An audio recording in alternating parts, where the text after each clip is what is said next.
ఇంద్రకీలుడు అనే యక్షుడు. అతను పూర్వకాలంలో ప్రతిరోజు కృష్ణవేణి నదిలో స్నానం చేస్తూ నదికి ఉత్తర భాగంలో తపస్సు చేసుకుంటూ ఉండేవాడు.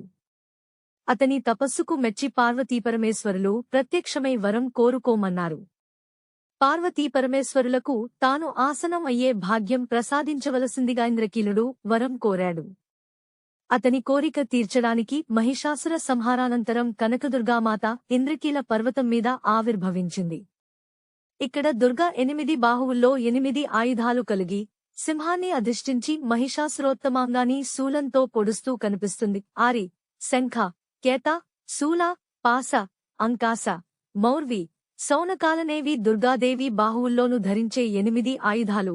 ఈ దేవీమూర్తికి ఎడమ భాగంలో శ్రీచక్రం స్థాపించబడి ఉంది. ఆ శ్రీచక్రానికి పక్కన గణపతి దేవతామూర్తి ఉంది. ఆలయంలో జరిగే పూజలన్నీ శ్రీచక్రానికి జరుగుతాయి.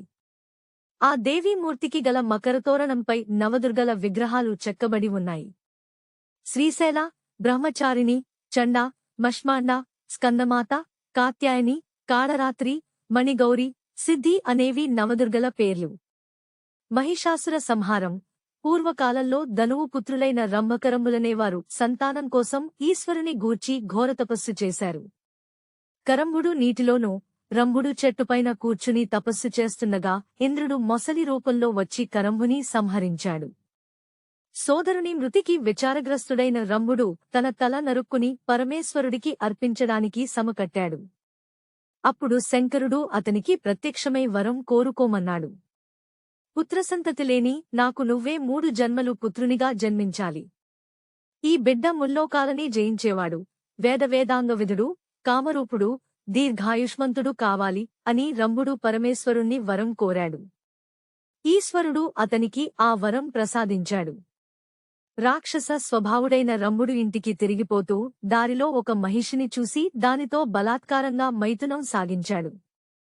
అప్పుడు రుద్రుడు తన అంశంతో ఆ మహిషి గర్భంలో ప్రవేశించాడు. చూలు నిండాక మహిషాకారంతో బిడ్డ జన్మించాడు. అతడే మహిషాసురుడు. అతను మహాబలవంతుడై ఇంద్రుని జయించి స్వర్గాధిపత్యం పొంది ముల్లోకాలని గజగజలాడిస్తూ లోకకంటకుడయ్యాడు. ఒకసారి మహిషాసురుడు కాత్యాయన మహర్షి ఆశ్రమానికి వెళ్లి అక్కడ స్త్రీ రూపం ధరించి మహర్షి శిష్యుని బాధిస్తూ ఉండడంతో మహర్షి ఉగ్రుడై స్త్రీ చేతిలో నీకు మరణం సిద్ధిస్తుందని శపించాడు. అయినా ఆ అసురుడు తన దుష్టబుద్ధిని వీడక స్త్రీ సాధుపుంగవులని, దేవతలని, ఋషులను బాధిస్తూనే వచ్చాడు. అప్పుడు దేవతలంతా కలిసి ఆదిశక్తిని ప్రార్థించారు. ఆ దేవి ఉగ్రచండి అనే పేరిట ఉద్భవించి మహిషాసురుణ్ణి సంహరించింది.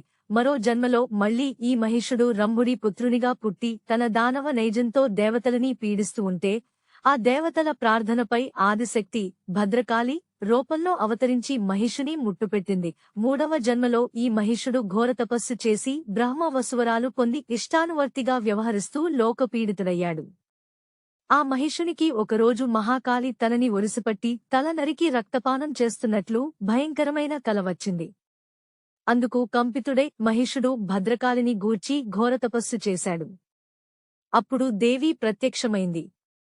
ఇక తనకు జనన మరణాలు లేకుండా వరం ప్రసాదించమని, నీ చేతిలో హతుడైన నాకు నీ యజ్ఞభాగార్హత కలగజేయవలసిందని మహిషుడు కోరాడు. మహిషా, నువ్వు రుద్రాంశ సంభవు. నాకు వాహనం కావడానికి బ్రహ్మ నిన్ను సృష్టించాడు. ఇక నువ్వు నా వాహనంగా ఉండి నేను నిలిచిన చోట పాదాక్రాంత శరీరుడవై నా సన్నిధిని నిలిచి ఉంటాను అని దేవి పలికింది. ఆ తర్వాత మహిషుడికి మళ్లీ జగన్మాత మాయ కప్పడంతో మళ్లీ అసుర చేష్టలకు పూనుకుని దేవతలని, మునులని పీడిస్తూ ఉండడంతో దేవతల ప్రార్థనపై మరో శక్తి శ్రీ కనకదుర్గామాత రూపం ధరించి సపరివారుడైన మహిషాసురుని సంహరించింది. శంభు నిశంభుల కథ. మహిషాసురుని వలె అతి క్రౌర్యంగా వ్యవహరించిన శంభు నిశంభులనే రాక్షసులను దుర్గామాత వధించిన గాథ పురాణాల్లో చెప్పబడి ఉంది. పూర్వం శంభునిశంభులనే రాక్షసులు ఇంద్రాది దేవతల్ని పదవీభ్రష్టుల్ని చేసి ముల్లోకాలకు అధిపతులై దేవముని గణాన్ని బాధించసాగారు. అప్పుడు దేవతలంతా దేవిని ప్రార్థించారు. వారి మొర ఆలకించిన దేవీ శరీరం నుంచి దివ్యతేజరూప లావణ్యాలతో ఒక కన్య ఉద్భవించింది. శంభునిశంభుల సేవకులైన చండాముండలు ఈ అపురూప లావణ్యవతి వృత్తాంతాన్ని తమ ప్రభువులకు తెలిపారు. తమలో ఒకరిని వరించమని ఆమె వద్దకు రాయబారం పంపారు. శంభుని సంభులు తనతో యుద్ధం చేసి తనను జయించిన వానిని గాని తనతో సమాన బలపరాక్రమశాలిని గాని తాను పెళ్లి చేసుకుంటానని ఆ కన్య బదులు చెప్పింది. ఆ మాటలు విన్న శంభునిశంభులు కోపోద్రిక్తులై ఆ కన్యను పట్టిదమ్మని తమ సేనాధిపతి ధూమ్రలోచనుడిని పంపారు. తనపై దండెత్తిన ధూమ్రలోచనుడిని అతని సైన్యాన్ని దేవి సంహరించింది. ఆ రుధిరమంతా దేవి వాహనమైన సింహం త్రాగింది. ఈ వార్త విన్న శంభునిశంభులు చతురంగ బలాలని సమకూర్చుకుని దేవిపై యుద్ధం ప్రారంభించారు. వారిని చూడగానే దేవి తన నుంచి మహాశక్తిని ప్రసరింపచేసి భ్రూమధ్య నుంచి ఖడ్గం, పాసం మొదలైన ఆయుధాలు సృష్టించి వాటితో రాక్షస గణాన్ని శంభునిశంభులని నిమేషకాలంలో హతమార్చింది. దుర్గాసుర సంహారం. ఇలాగే దుర్గాసురుణ్ణి దేవి సంహరించిన కథ కూడా పురాణాల్లో పేర్కొనబడి ఉంది. పూర్వం దుర్గాసురుడనే రాక్షసుడు బ్రహ్మను గూర్చి ఘోరతపస్సు చేసి అనేక వరాలు పొందాడు. ఆ వరగర్వతో అతడు విర్రవీగుతూ ముల్లోకాలను గడగడలాడించసాగాడు. ఇంద్రాది దేవతలు అప్పుడు పరాశక్తికి మొరపెట్టుకోగా ఆ దేవి కరుణించి శతాక్షి రూపం ధరించి దుర్గాసురుణ్ణి సంహరించింది.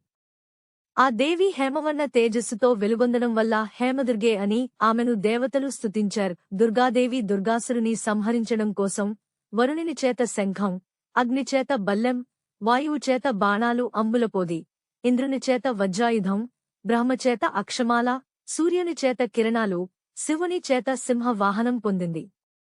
స్కందపురాణం సహ్యాద్రి ఖండంలో ఈ దుర్గామాత విజయగాథలు పొందుపరచబడి ఉన్నాయి. శ్రీ మహాకాళి, మహాలక్ష్మి, మహాసరస్వతి, బాలా త్రిపురసుందరి, లలితా త్రిపురసుందరి, రాజరాజేశ్వరి, చిచ్చక్తి రూపమైన కుండలిని మహాశక్తియే శ్రీ కనకదుర్గాదేవి. దసరా రోజున దుర్గామాతకు ఎర్రని చీర, ఎర్రని పువ్వులు, గారెలు, నిమ్మరసం కలిపిన అల్లం ముక్కలు ప్రసాదంగా నివేదిస్తారు. నా ఎక్స్ప్లెనేషన్ మీకు గనుక నచ్చినట్లయితే ఈ వీడియోని లైక్ చేసి ఈ ఛానల్ని సబ్స్క్రైబ్ చేయండి. ఇంకా ఈ వీడియోని మీ ఫ్రెండ్స్ అండ్ ఫ్యామిలీకి షేర్ చేయండినా.